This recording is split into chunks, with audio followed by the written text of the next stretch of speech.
चलते हैं, श्रीमद् भागवत महापुराण प्रसंग चल रहा है।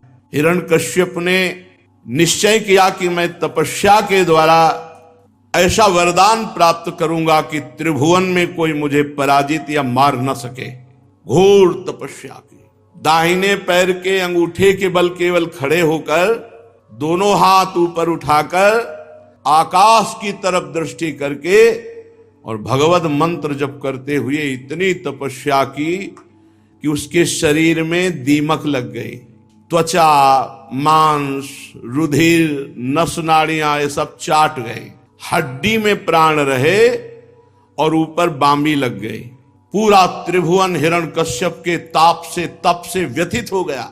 तब भगवान ब्रह्मा जी विवश होकर उसे वरदान देने के लिए वहां आए। तो देखा हिरण्यकश्यप दिखाई नहीं दे रहा, पर लग रहा था कि यहीं कहीं है। तो अपने कमंडल का अमोघ जल लेकर जे ही डाला तो उसी बामी से दिव्य तेजो में आकाश को घेरता हुआ ये भगवान का पार्षद है, जो जय विजय है, यही हिरणाक्ष और हिरण्यकश्यप के रूप में, रावण कुंभकर्ण के रूप में, शिशुपाल दंतवक्र के रूप में 3 जन्म का शाप था सनक सनंदन सनातन सनत कुमार के द्वारा उसे पूर्ण कर रहे।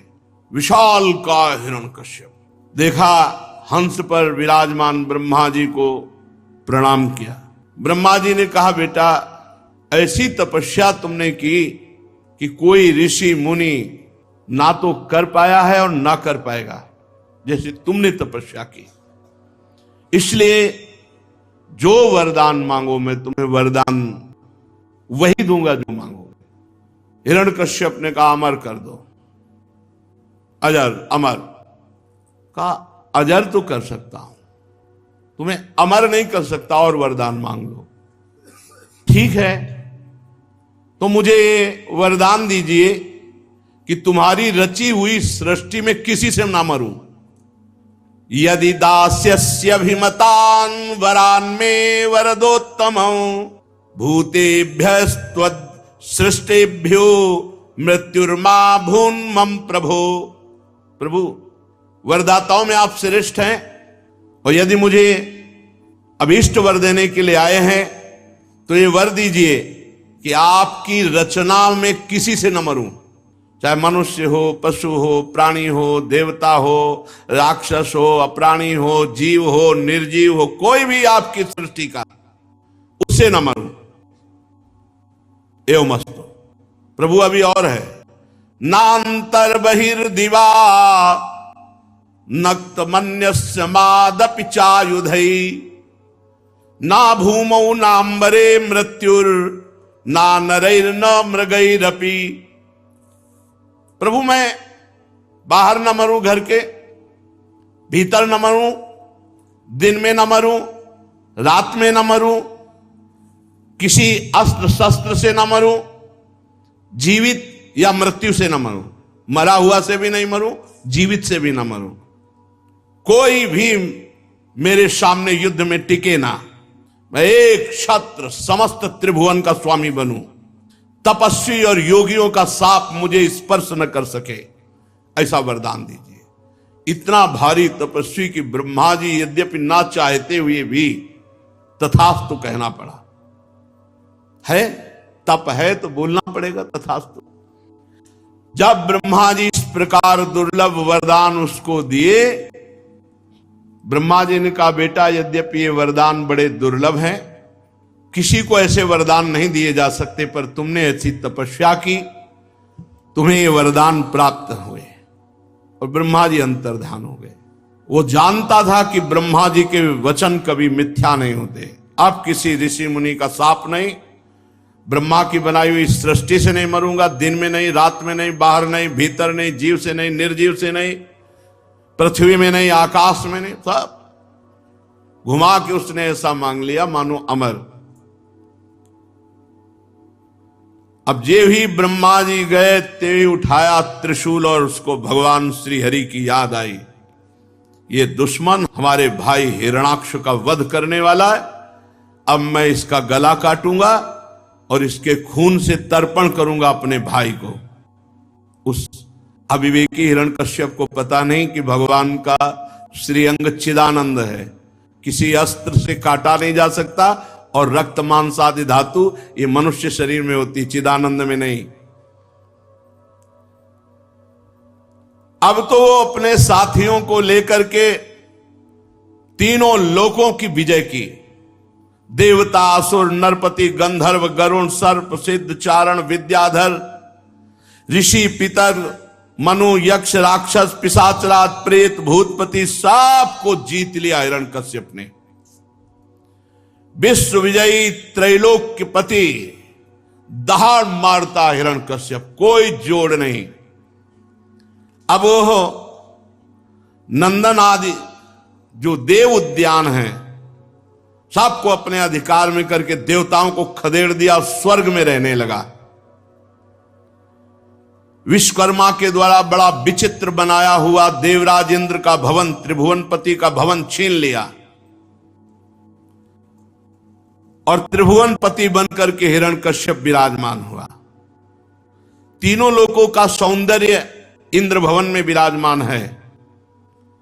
ऐसी मूंगे की सीढ़ियां, पन्ने के गर्च, स्फटिक मणि की दीवारें, वैदूर्य मणि के खंभे और माणिक की कुर्सियां, दूध फेन के समान शैयाएं, स्वर्ग की अप्सराएं, सब हिरण्यकश्यप की सेवा में। त्रिभुवनपति महेंद्र देवराज के महल में महाबली महामनस्वी हिरण्यकश्यप त्रिभुवन को जीत करके अपने अधीन करके अप्सराओं से विहार करने लगा। उसका शासन इतना कठोर था, कोई भी देव, दानव, मानव, यक्ष, नाग उसकी आज्ञा के विपरीत नहीं।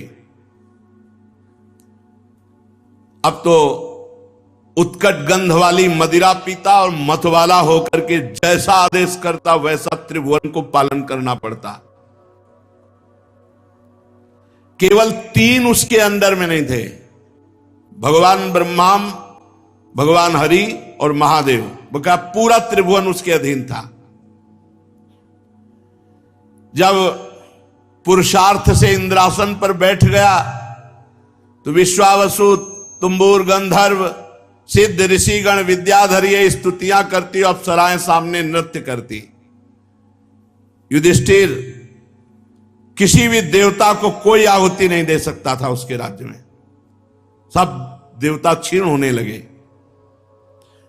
कोई वर्णाश्रम धर्म का पालन नहीं कर सकता, कठोर नियम।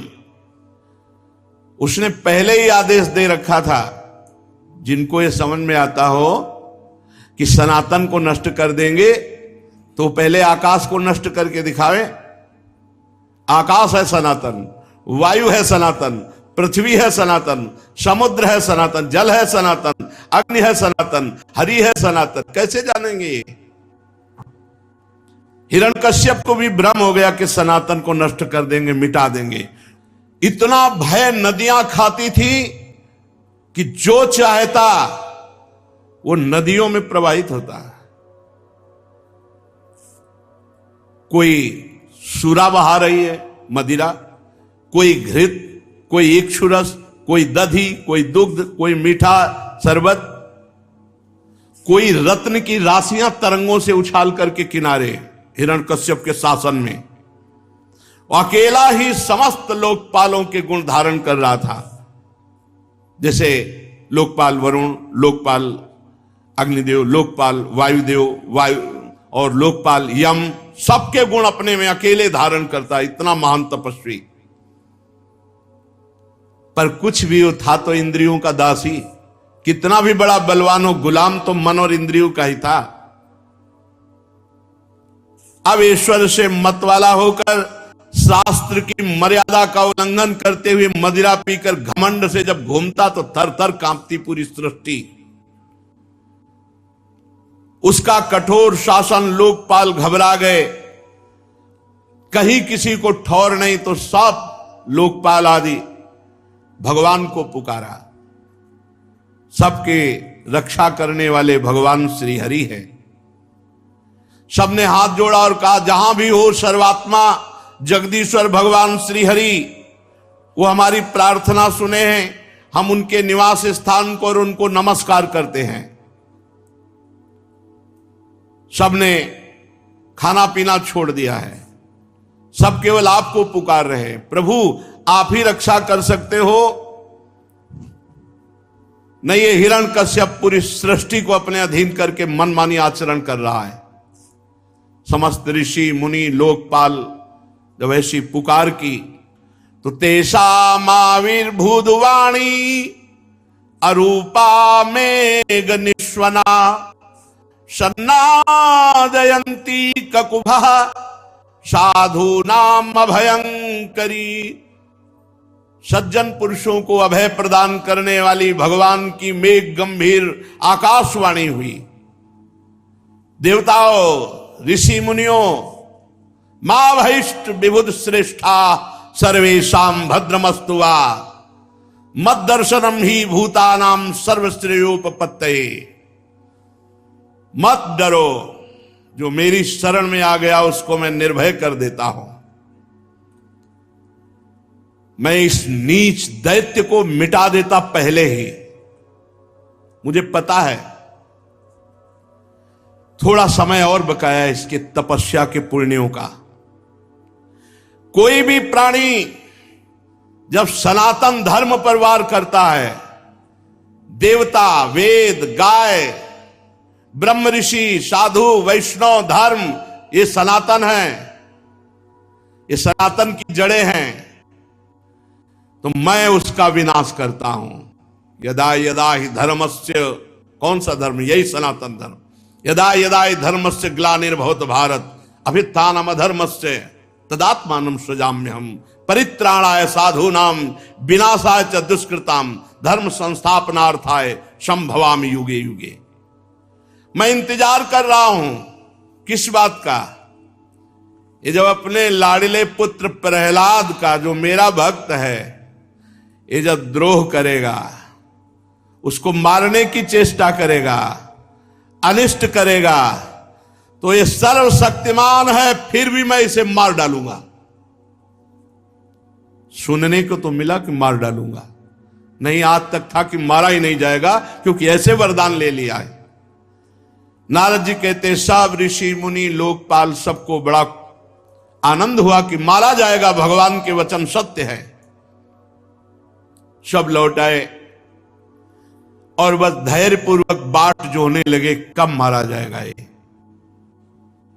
चाहे जितना बड़ा तपस्वी हो, चाहे जितना बड़ा वरदानी हो, जब समाज उसके नाश का चिंतन करने लगती है तो उसका नाश निश्चित हो जाता है। ऐसा ना समझे कि समाज अनाथ है, सब समाज के स्वामी हैं भगवान श्री हरि। इंतजार सब कर रहे कब मारा जाए। पीछे आपने सुना हिरण्यकश्यप के 4 पुत्र थे। प्रहलाद जी सबसे छोटे थे, परंतु गुणों में सबसे बड़े और महान भगवान के भक्त थे। ब्रह्मण्या शील संपन्न सत्य संधो जितेन्द्रिय आत्मवत् सर्वभूताना में का प्रिय सुहृतम। ब्रह्म ऋषियों के भक्त, सौम्य स्वभाव, सत्य प्रतिज्ञ, जितेंद्री, समस्त प्राणियों में एकमात्र श्री भगवान को देखने वाला स्वभाव, ये प्रहलाद जी का था। प्रहलाद जी सदैव बड़ों के आने पर खड़े हो जाना, उनके चरणों में झुककर प्रणाम करना, हाथ जोड़कर बात करना, बड़ी विनम्रता। भक्त में ऐसी ही विनम्रता होनी चाहिए। छोटों पर बड़ा दुलार, समान वालों पर मित्रता का व्यवहार, बड़ों पर पिता जैसा भाव प्रहलाद जी रखते, और गुरुजनों में तो सीधे भगवत भाव रखते। मेरे भगवान, इतना धन ऐश्वर्य सब कुछ, पिता इतना बलवान, पर कोई भी घमंड नहीं प्रहलाद जी को। प्रहलाद जी हर परिस्थिति को भगवान का विधान मानते, इसलिए उन्हें कभी दुख सुख नहीं होता, वो आनंद में रहते। लोक परलोक किसी की कोई परवाह नहीं, एकमात्र भगवान के चिंतन में चित्त डूबा हुआ। प्रहलाद जी संपूर्ण वैभव को असत्य निस्सार समझते थे, इसलिए कभी घमंड नहीं हुआ। प्रहलाद जी जितेंद्री थे, मनोनिग्रही थे, शरीर उनके वश में था, वो इंद्रियों के गुलाम नहीं थे जैसे उनका पिता। उनके चित्त में कभी किसी भी तरह की कोई कामना ही नहीं उठती थी प्रहलाद जी के चित्त में, क्योंकि निरंतर भजन चलता था। धन्य है, जन्म हुआ दैत्य कुल में, स्थिति है महान। निरंतर भजन में डूबे रहते, कामना की कोई गुंजाइश ही नहीं थी, कोई कामना उनके हृदय में नहीं थी। अवस्था 5 वर्ष की, स्थिति सर्वोपरि। महात्मा लोग जिन स्थितियों को चाहते हैं, प्रहलाद जी में वो स्थिति स्वाभाविक विराजमान थी। सबसे खास स्थिति निरंतर भगवान का भजन और कोई कामना नहीं, इसी से सारी स्थितियां प्रकट हो जाती हैं।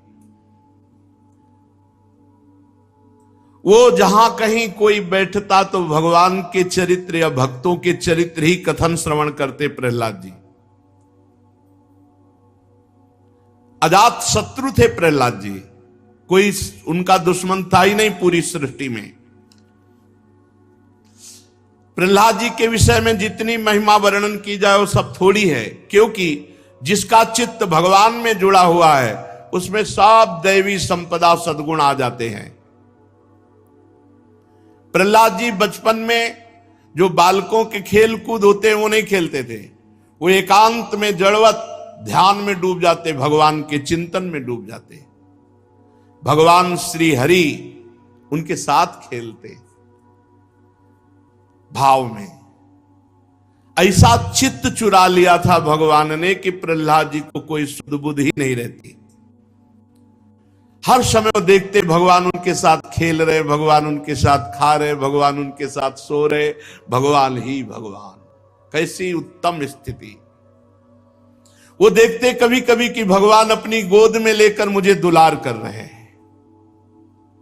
कभी कभी ऐसा देखते कि भगवान मुझे छोड़कर रूठ कर जा रहे हैं तो जोर जोर से रोने लगते। कैसी प्रेममय स्थिति।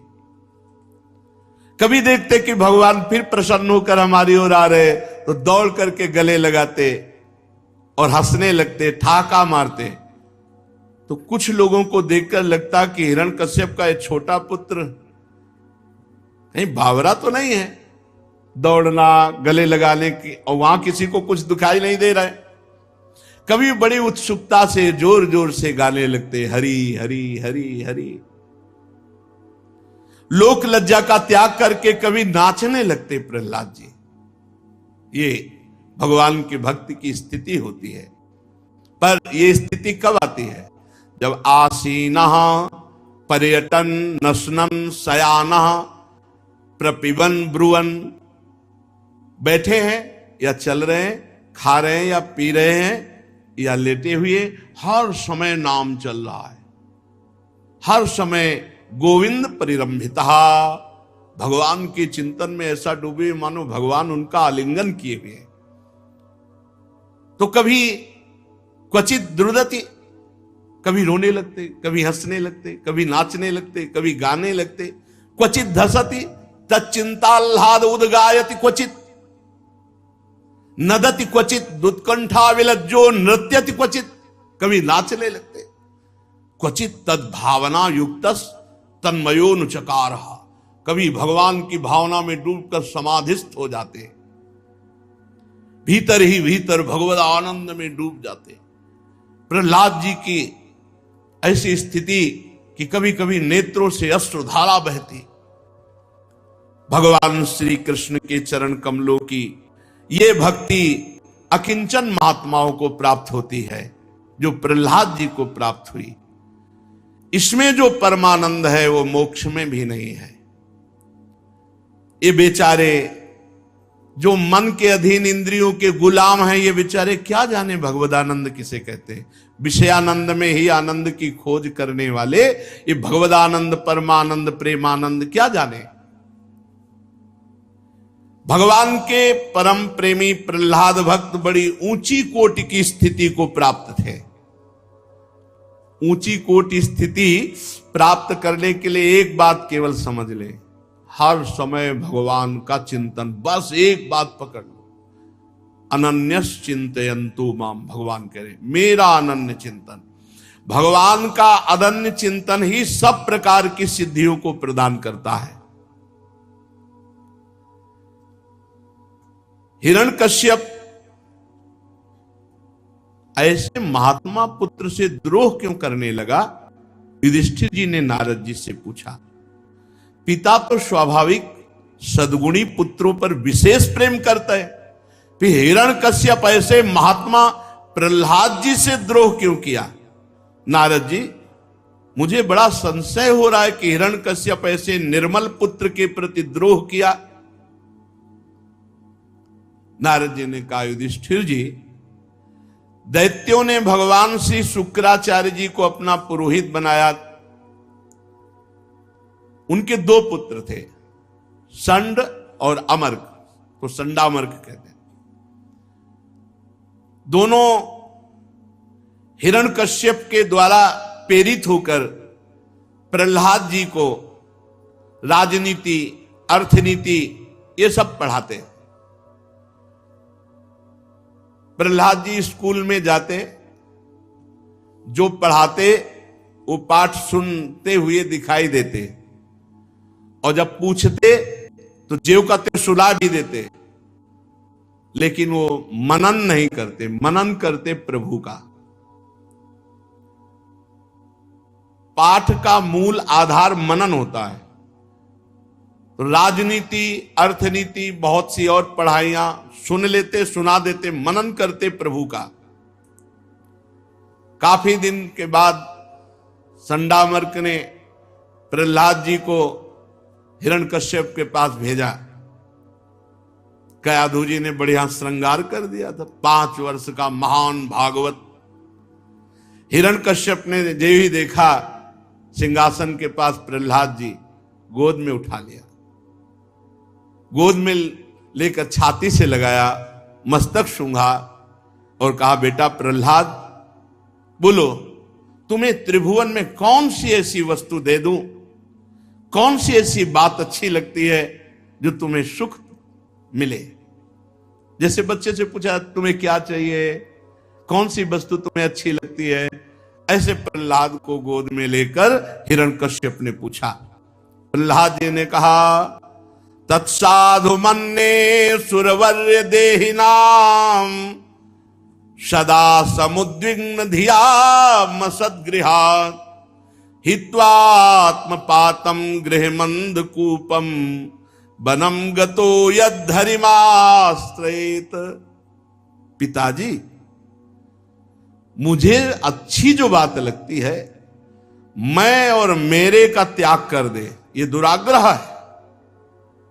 अधापतन के मूल ये घर गृहस्थी के भोगों का त्याग कर दे और सब कुछ छोड़ छाड़ के एकांत में बैठ के हरि शरणम यद्धरिमाश्रयेत ऐसा जपे, ये जीवन का सबसे बढ़िया बात है। प्रहलाद जी ने कहा, तुम्हें बेटा क्या पसंद है? हिरण्यकश्यप ने पूछा। बोले, मुझे पसंद है घर गृहस्थी, अहंकार, भोग वासना छोड़कर एकांत में बैठकर हरिमाश्रयेत, हरि शरणम हरि शरणम, ऐसा हरि का आश्रय लेकर खूब भजन करे।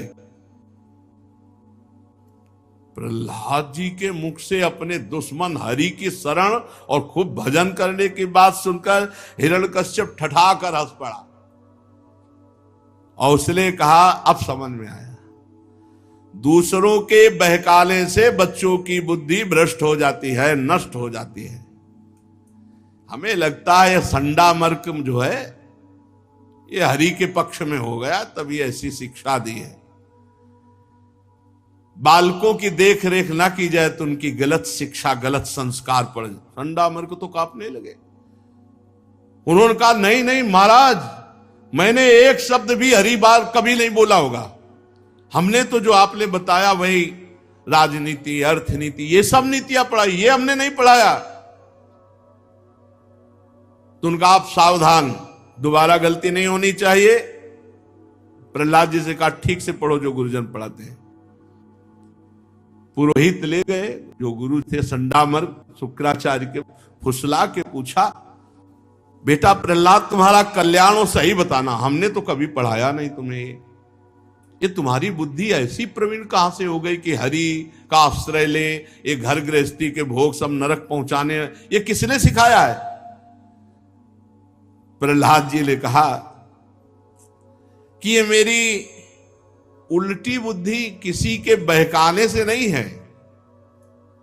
स्वः परश्चेत्य सद्ग्राहा पुंसाम यन्मायया कृतः विमोहित धियाम दृष्ट तस्मै भगवते नमः।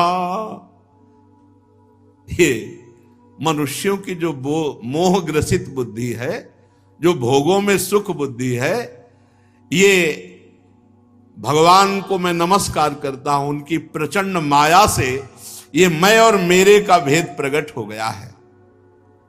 गुरुदेव किसी के पढ़ाने से नहीं है। शयदानुव्रतः पुंसाम पशु बुद्धि विभिद्यते अन्येष तथान्यो मिति भेद गता सती सएष आत्मा स्वपरेत्य बुद्धिर विदुरत्ययानुक्रमणो निरूप्यते मुह्यन्ति यद्वर्त्मनि वेदवादिनो ब्रह्मादयो हेष भिन्नति में मतिम। ये पशु बुद्धि, ये मेरा है, ये तेरा है, ये मैं हूं, ये तू है, ये मायाकृत भेदभाव पैदा होता है भगवान की माया से। वो परमात्मा है, वो सबकी आत्मा है। अज्ञानी लोग भेद करके उसको नहीं जान पाते। बड़े बड़े ब्रह्मा आदि भी उस विषय में मोहित हो जाते हैं। आपके शब्दों में कि तुम्हारी बुद्धि कौन बिगाड़ रहा है, तो आपके शब्दों में वही परमात्मा मेरी बुद्धि बिगाड़ रहा है। गुरुजी, ये किसी के पढ़ाने लिखाने से नहीं है। जैसे चुंबक के पास लोहा खिंच जाता है, वैसे ही श्री हरि के पास मेरा मन इंद्रिया सब खिंच गई है। बहुत सुंदर, बहुत सुंदर आकर्षण। मेरा चित्त श्री हरि में ऐसे चिपक गया जैसे चुंबक में लोहा। प्रहलाद जी इतना कह के चुप हो गए। बेचारे राजनीति, लोक रीति ये जानने वाले इस उच्च कोटि के महात्मा की बात को क्या झिड़क दे, बंद करे सब बातें, अब ये नहीं पढ़ोगे, अब ये याद नहीं करोगे, ये हमारी कीर्ति में कलंक लगा रहा है। दुर्बुद्धि, कुलांगार, तू दंड का पात्र है। दैत्य वंश के चंदन में तू कांटेदार बंबूल कहां से पैदा हो गया? संडामर्क जी कह रहे, लाओ डंडा। संडामर्क जी अभी इसकी पिटाई करते हैं। अरे तुझे पता नहीं ये हरि तेरे वंश का नाश करने वाला है। वो कुल्हाड़ का काम है, तू डंडे का काम कर रहा है। नादान बच्चे, तेरी समझ ठीक रही। बहुत डांटा फटकारा। अब प्रहलाद जी को काम संबंधी, अर्थ संबंधी, राजनीति संबंधी ये सब बातें, प्रहलाद जी शांत रहते। गुरुजी ने देखा कि अब प्रहलाद जी कोई भगवत चर्चा नहीं करते, अब तो काम और राजनीति, लोक रीति ये सब इनमें बड़े प्रवीण हो रहे हैं। ले गए। माता कयाधु ने पुनः श्रृंगार किया, नहला धुलाकर अच्छे कपड़े पहनाए। अब संडामर्क जी ले गए हिरण्यकश्यप के पास। इस बार प्रहलाद जी खड़े नहीं हुए सिंहासन के पास, साष्टांग दंडवत हिरण्यकश्यप को। अरे जेवी देखा कि इतना विनम्र कूद पड़े सिंहासन से, गोद में उठा लिया और अपनी छाती से लगाया। सिंहासन में बैठे दोनों हाथों से ऐसे छाती पे लगाया। बेटा, बड़ा आनंद आया है, बड़ा नम्र है। हिरण्यकश्यप की गोद में प्रहलाद जी पूछा, चिरंजीव बेटा प्रहलाद, तुमने इतने दिनों में गुरुजी से शिक्षा प्राप्त की, उसमें से एक अच्छी कोई बात हमको सुनाओ। पीछे पूछा था तुम्हें क्या पसंद है, बोले घर द्वार छोड़कर एकांत में जाके हरिशरणम हरिशरणम हरिशरणम। अब पूछा कि जो गुरुजी ने तुम्हें पढ़ाया उसमें से कोई एक बात अच्छी सी मुझे बताओ। तो बताया, श्रवणम कीर्तनम विष्णु स्मरणम पाद सेवनम अर्चनम वंदनम दास्यम सख्यमात्म निवेदनम इति पुंसार्पिता विष्णुर भक्तिश्चेन्नवलक्षणा क्रियते भगवत्यद्धा तन्मन्येधीतमुत्तमम्। पिताजी, मुझे सबसे अच्छी बात लगती है भगवान की नाम कीर्तन, भगवान के गुणों का गायन, भगवान के गुणों का श्रवण, भगवान का स्मरण, भगवान की अर्चना वंदना दास्य सख्य और आत्मनिवेदन। ये जो नवधा भक्ति है बहुत जोर की, मुझे बहुत पसंद है। प्रहलाद जी की बात सुनते हिरण्यकश्यप आग बबूला हो गया, ओठ फड़कने लगे और शुक्राचार्य जी के पुत्रों से कहा, तुझे मेरा भय नहीं दुर्बुद्धे, तूने मेरे विपरीत मेरे दुश्मन की बात कैसे सिखा दी मेरे बेटे को, ये निस्सार शिक्षा कैसी दे दी। अवश्य तू हमारे शत्रुओं से मिला है। संसार में ऐसे दुष्टों की कमी नहीं जो मित्र का बाना धारण करके छिपे छिपे शत्रु का काम करते हैं, परंतु उनकी कलई ठीक वैसे ही खुल जाती है जैसे छिपकर पाप करने वालों का पाप समय पर रोग के रूप में प्रकट होकर उनकी पोल खोल देता है। संडामर्क जी ने कहा, महाराज आप दंड दे सकते हो, मैं इस विषय में आपसे एक प्रार्थना करना चाहता हूं कि आपके पुत्र को मैंने एक अक्षर ये सब नहीं सिखाया। हमने तो काम संबंधी, राजनीति संबंधी, लोक रीति, ये सब राजनीति ये सिखाया है। ये किसी सिखाने पढ़ाने से नहीं है, ये जन्मजात स्वाभाविक सिद्ध बुद्धि इसकी, ये किसी ने नहीं पढ़ाया। बहुत सावधानी रखी, कोई प्रवेश बाहरी नहीं हुआ, हमने सिखाया नहीं। महाराज आप क्रोध शांत करो, इसी से पूछ लो। जब संडामर्क जी ने ऐसा उत्तर दिया तो हिरण्यकश्यप ने प्रहलाद से पूछा, यदि तुझे तेरे गुरुजनों ने ये नहीं सिखाया तो कहां से तेरे को बुद्धि प्राप्त हुई, बोल। तो प्रहलाद जी ने कहा, मतिर्न कृष्णे परतः स्वतो वा मिथोभिपद्येत गृहव्रतानाम अदांत गोभिर्विशताम तमिश्रम पुनः पुनश्चर्वित चर्वणानाम नाते विदुः स्वार्थ गतिम हि विष्णु दुराशयाये बहिरर्थ मानिनः अंधा यथांधैरुपनीयमाना वाची सतंत्या मुरुदाम निबद्धा नैषामतिस्ताव दुरुक्रमांघ्रिं स्पृशत्यानर्थापगमो यदर्थः महीयसां पादरजोभिषेकं निष्किंचनानां न वृणीत यावत्। प्रहलाद जी ने कहा, संसार के लोग पिसे हुए को पीस रहे हैं, चबाए हुए को चबा रहे हैं। हे इंद्रियों के गुलाम, विषयों में बार बार गिर करके फिर उन्हीं विषयों को भोग रहे हैं, घोर नरक की ओर जा रहे हैं। ऐसे लोग क्या सिखाएंगे हमको? ये हमको क्या सिखाएंगे? इनकी बुद्धि खुद इंद्रियों में फंसी हुई है, भोगों में फंसी हुई है। ये सिखाने पढ़ाने से बुद्धि ऐसी नहीं लगती। जो इंद्रियों को दिखने वाले वाय विषयों को परमिष्ट समझकर उनको भोगने में लगे हुए हैं, वो मूर्ख हैं। जैसे अंधे के पीछे अंधा जाए तो दोनों मरेंगे, ऐसे विषयी पुरुषों का आश्रय लेने पर वो भी नरक की प्राप्ति होगी।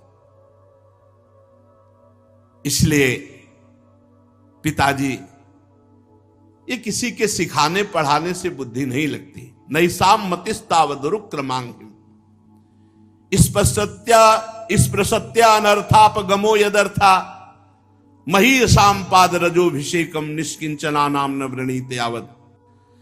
अकिंचन भगवत प्रेमी महात्माओं की चरण धूल से जब तक पूरे शरीर को अभिषिक्त नहीं किया जाता, तब तक ऐसी मति नहीं होती जैसी मेरी मति प्रभु में लगी हुई है। श्री भगवान के चरण कमलों में निरंतर बुद्धि का अर्पित हो जाना जन्म मृत्यु के चक्र का नाश करने का स्वरूप है।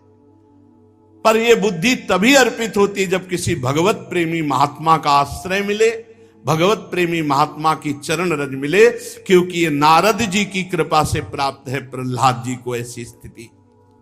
प्रहलाद जी चुप हो गए कहकर, गोद में ही अभी बैठे।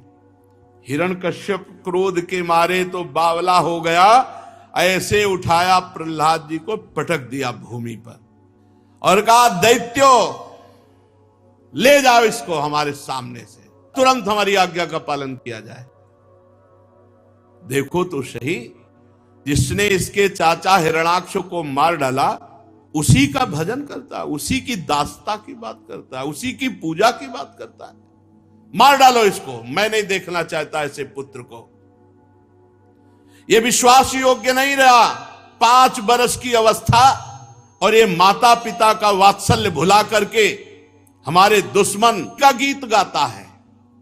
अगर दूसरा कोई औषधि के समान भलाई करने वाला हो तो उसे मैं पुत्र के समान मान सकता हूं। यदि मेरा पुत्र रोग के समान कष्ट देने वाला हो तो उसे शत्रु के समान मानना चाहिए।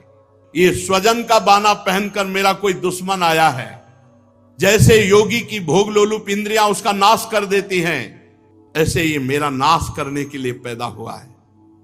हिरण्यकश्यप का आदेश, तीखी दाढ़ वाले विकराल, जिनकी लाल लाल मूछ दाढ़ी, हाथ में त्रिशूल लेकर के प्रहलाद जी के ऊपर टूट पड़े, मारो मारो।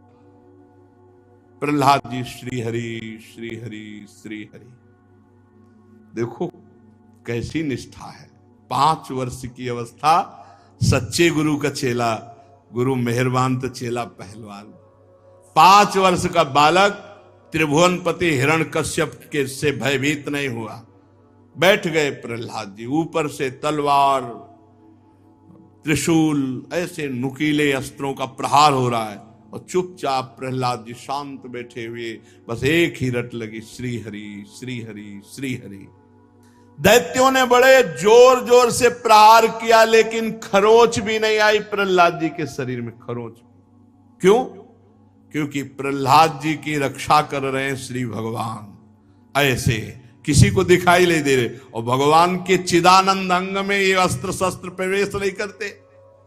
जैसे आत्मा है तो नैनम छिन्दन्ति शस्त्राणि नैनम दहति पावकः न चैनम क्लेदयन्त्यापो न शोषयति मारुता। तो आत्मा स्वरूप भगवान के श्री अंग है, और भगवान ऐसे किए हैं, और वो समझ रहे हैं प्रहलाद को मार रहे हैं। तो प्रहलाद जी के कहीं खरोच भी नहीं। मनवाणी के अगोचर सर्वात्मा भगवान प्रहलाद जी की रक्षा कर रहे हैं। और दूसरी बात, भगवान ही त्रिशूल में है, भगवान ही तलवार में है, वो लगी नहीं रहे, वो लगी नहीं रहे। आकर के बताया, महाराज ये नहीं मर रहा है, शूलों से मारा, त्रिशूल से, तलवार से, पर खरोच भी नहीं आई। हिरण्यकश्यप को डर लग गया, डर। दुनिया को डर देने वाला पहली बार डरा। 5 वर्ष का बालक इतने बड़े बड़े महावीरों से भी नहीं मारा जा रहा। दूसरा उपाय करो, तुरंत मार डालो। मतवाले हाथी गजराज बड़े बड़े अंकुशों से प्रेरित करके प्रहलाद जी को बीच मैदान में बैठाला गया। चारों तरफ से हाथी दौड़ाए गए, बड़े बड़े मतवाले हाथियों से कुछ लाए जा रहे हैं, कुछ नहीं।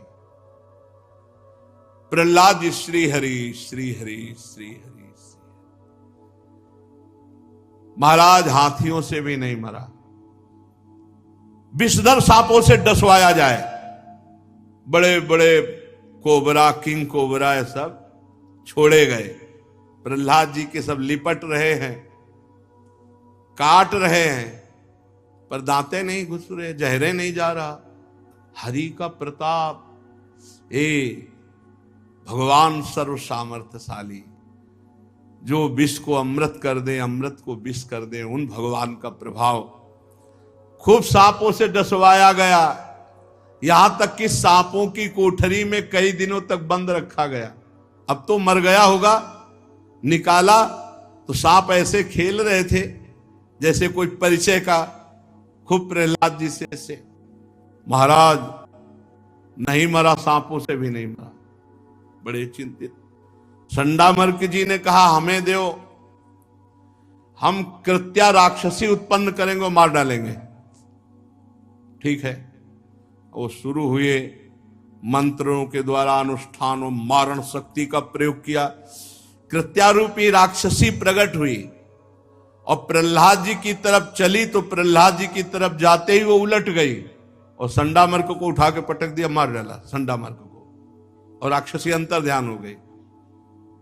तब प्रहलाद जी ने संडामर्क जी के समीप गए और उनके चरणों को पकड़ के कहा, यदि मैं सर्वत्र श्री भगवान को देखता हूं तो हमारे गुरु जी जीवित हो जाए। संडामर्क पुनः जीवित हो। अब उनको जब ज्ञान हुआ कि प्रकट की हुई कृत्या ने हमको मार डाला, प्रहलाद ने बचाया, तो बहुत हृदय से प्रेम हुआ, पर वो कुछ कह नहीं सके क्योंकि हिरण्यकश्यप के भय से, पर हृदय से लुट गए प्रहलाद जी पर कि निर्दोष बालक की हत्या करने के लिए हमने प्रयास किया, इसीलिए कृत्या ने हमें मार। अब ये भी चेष्टा गई। अब हिरण्यकश्यप ने कहा, जाओ बड़े बड़े बलवान राक्षस पहाड़ को उठाओ, और जो पहाड़ के उठाने से खाली जगह होती वहां इसको बैठा लो और खूब ऊपर से पहाड़ इसके ऊपर छोड़ दो, मर जाएगा। पहाड़ उठाया गया, ऊपर से पहाड़ डाला गया, कुछ नहीं। जाके सहाय केसो आके जीवन का कौन अंदेशो, सीम की चाप सके को तासु, बड़ रखवार रमापति जासु। अब उठाओ पहाड़, अब तो मर गया होगा। देखा तो वैसे ही श्री हरि श्री हरि। हिरण्यकश्यप कांप गया, ये मरेगा कैसे ये। अब बोले ऊपर से पहाड़ की चोटियों पर जाकर नीचे पत्थर पे पटको इसको, तो मर जाना चाहिए। ऊपर से पटके गए तो नीचे जैसे कोई बहुत कोमल गद्दे पे आ गए, श्री हरि श्री हरि। क्या मतलब, ये जादू क्या है कि मर ही नहीं रहा ये। बोले महाराज अब क्या, तो बोले संबरासुर को बुलाओ, माया प्रकट करवा। संबरासुर आया, पूरी माया करके हार गया, मायापति के दास का बाल बाका भी नहीं। बोले अब ऐसा करो, जहरीली गैस से भरा हुआ कुंड, उसमें इसको बंद कर दो, मर जाएगा दम घुटने पे। ऐसा किया गया। 2-3 दिन बाद निकाला गया, श्री हरि श्री हरि श्री हरि, वहां कोई फर्क नहीं। बोले अब हमारे सामने हलाहल विष निकालो, सर्पों का, जड़ी बूटियों का, सब जहर पिलाओ इसको। जहर पिलाया गया। प्रहलाद जी मुस्कुरा के जैसे कोई रबड़ी खा के और बोले, श्री हरि। कुछ फर्क नहीं प्रहलाद जी पर, कोई फर्क नहीं। बहुत उदास हो गया। खाना पीना बंद कर दो इसका और बर्फीली जगह में दबा दो इसको कई दिन तक। फिर जब निकाला गया तो फिर श्री हरि श्री हरि श्री हरि। हिरण्यकश्यप बहुत इतना परेशान हो गया कि उसको लगा कि हमें लगता है कि मेरी मृत्यु इसी से होगी। बहुत चिंतित बैठे थे। इतने में उनकी बहन जी आई। बहन जी ने अग्नि को तपस्या के द्वारा प्रसन्न कर लिया था, तो उनको एक शीतल पट मिला था जिन्हें होलिका कहते हैं। उनका भैया तुम चिंतित मत हो, अब की ये मारा जाएगा। तो उनका कैसे मारा जाएगा? बोले हमको तो प्राप्त है अग्नि का शीतल पट, तुम लकड़ियों का ढेर लगाओ, बीच में जगह बनवाओ, हम जबरदस्ती लेकर इस बालक को बैठ जाएंगे, आग लगवा दो, मुझे अग्नि का वरदान रूपी शीतल पट मिला, मैं जलूंगी नहीं, ये लड़का भस्म हो जाएगा। हिरण्यकश्यप को थोड़ी तसल्ली मिली, पर थोड़ा संशय था कि इतनी जगह नहीं मरा तो पता नहीं आग जलाए कि ना जलाए इसको। अब जैसा विधान बनाया गया था, बहुत टाल का टाल लकड़ी एकत्रित कर दी गई, नीचे अंदर जगह बना दी गई, होलिका लेकर के बैठ गई प्रहलाद जी को पकड़ के सामने। प्रहलाद जी ने कहा, बुआ जी आप निश्चिंत रहो, पकड़ने की जरूरत नहीं, हम आपके सामने ही बैठे हैं।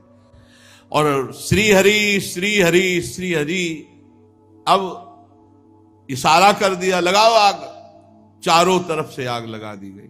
जो ही आग लगी तो हरी पेरी तो ऐसी हवा चली कि शीतल वो तो पकड़े बैठी थी प्रहलाद जी को, तो शीतल पट पूरा प्रहलाद जी के ऊपर और बुआ जी फुआ हो गई। पूरी आग बुआ जी को। अब वो चीख रही है तो दैत्य लोग आनंद मना रहे हैं कि अब मरा प्रहलाद जी, क्योंकि स्त्री की आवाज और बालक की आवाज लगभग पूरी रात दैत्य लोग बड़ी मस्ती में कि हमारे स्वामी का संकट टला। आज भी सुबह भगत लोग ढोलक मंजीरा लेकर जो प्रहलाद के पक्ष के हैं वो जाते हैं, वहां होली का तिलक करते हैं, प्रहलाद जी के साथ नाम कीर्तन। वहां देखा जाके कि तो वहां बुआ हुआ तो कोई थी नहीं, वो तो सब राख हो चुकी थी, और प्रहलाद जी बैठे श्री हरि श्री हरि श्री हरि, बड़ा जोर का कीर्तन। अब हिरण्यकश्यप को लगा गया, अरे अग्नि में हमारी बहन जल गई, लेकिन उनको तो शीतल पट प्राप्त था और प्रहलाद बच गया। अब वो बहुत, तो दैत्यों ने कहा कि एक जगह रह गई, बड़े बड़े पत्थर के टुकड़े बांधकर इसे गहरे समुद्र में फेंक दिया जाए। ऐसा भी किया गया, समुद्र में डलवाया गया, आंधी में छोड़वाया गया, लेकिन भगवान के प्राण प्यारे भक्त प्रहलाद का बाल बांका भी नहीं। विश्वास करो, अगर आप भगवान को अपना मानकर संपूर्ण जीवन समर्पित किए हो तो भगवान फिर आपकी रक्षा करेंगे। देखो ठाकुर हरिदास जी को 22 बाजारों में कोड़ों से अभी मारा गया, 500 वर्ष के पहले की बात, लेकिन हरिदास जी को इतनी भी पीड़ा नहीं हुई। महाप्रभु चैतन्य देव जी ने दिखाया कि श्री ठाकुर श्री हरि के संपूर्ण श्री अंग में कोड़े लगे हुए थे। भगवान अपने भक्तों के ऊपर किए हुए प्रहार को स्वयं अपने श्री अंग पर लेते हैं। प्रहलाद जी का बाल बांका भी नहीं हुआ। अब हिरण्यकश्यप डर गया प्रहलाद से कि यही मुझे मारेगा, क्योंकि किसी भी तरह नहीं इसकी मृत्यु होने। सोचने लगा कि मैंने इसका बहुत बुरा किया है, द्रोह किया है, दुर्व्यवहार किया है, और इसका कुछ भी नहीं बिगड़ा, ये मुझे मारेगा। भयभीत हो गया हिरण्यकश्यप। ये ना किसी से डरता है, ना मृत्यु इसका कुछ बिगाड़ पा रही। हाय, मैं इसकी शक्ति की था नहीं पा रहा, अवश्य अवश्य मेरी मृत्यु इसी से होगी, ऐसा वो निश्चय कर रहा है। बहुत भयभीत है, थोड़ा भयभीत बने रहने दो। शेष चर्चा आगे। श्री राधा वल्लभ लाल की